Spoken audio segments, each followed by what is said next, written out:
Sa bumagsak na eroplano sa Ampatuan, Maguindanao ngayong hapon.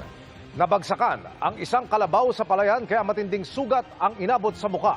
Ayon sa mga residente, napansin nilang pabalik-balik ang eroplano bago ito tuluyang bumagsak sa palayan. Dinig din ang malakas na tunog sa pagbagsak ng eroplano. Patuloy naman ang investigasyon sa insidente.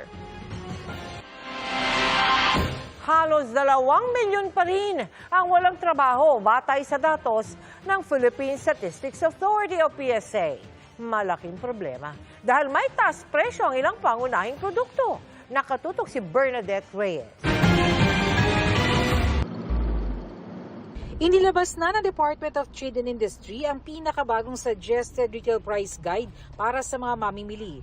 Epektibo ito mula pa February 1. Kasama sa listahan ng mahigit 60 produkto na nagtaas ng presyo. Kabilang ang sardinas, canned meat, evaporada, kape, tubig, Pinoy Tasty at Pinoy Pandesal. Pati sabong panlaba at battery nagmahal. Depende sa item, 2 hanggang 9% ang taas presyo. Sa sardinas, halimbawa, depende sa brand hanggang mahigit 2 piso ang itinaas. Mahigit 2 piso rin ang itinaas ng Pinoy Pandesal. Habang mahigit 3 piso sa Pinoy Tasty. Matagal na rin talaga yung iba nag-request, more than almost 2 years na. Pangalawa, nung base sa pagsusuri ng production cost ng mga manufacturers, meron talagang mga produkto na medyo extraordinary yung pagtaas ng mga raw materials nila. Ayon sa Department of Trade and Industry, maaari na magtaas ng presyo ang mga manufacturers. Pero maaaring sa mga susunod na araw pa maramdaman ng mga mamimili ang pagtaas ng presyo sa mga pamilihan. Pero ngayon pa lang, kanya-kanya na silang plano kung paano magbabudget. Kung sa tingin ko parehas naman, hindi nagkakalayo yung quality. So pipiliin ko na lang yung mas mura.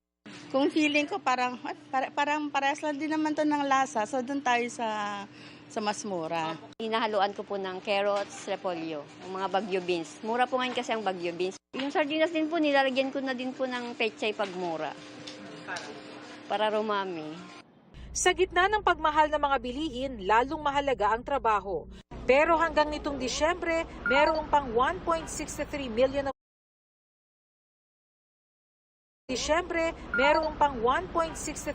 na walang trabaho o katumbas ng 3.1% unemployment rate. Mas mababa ito kumpara noong Nobyembre, pero parehong rate lang noong Disyembre ng 2023. Umabot naman sa 96.9 ang employment rate nitong Disyembre. Mas mataas sa 96.8% noong Nobyembre. Ibig sabihin, 50.19 million na Pilipino ang may trabaho o negosyo. Karamihan sa may dagdag na trabaho ay mula sa agriculture and forestry, transportation and storage, construction, public administration at defense. Para sa GMA Integrated News, Bernadette Reyes, Nakatutok, 24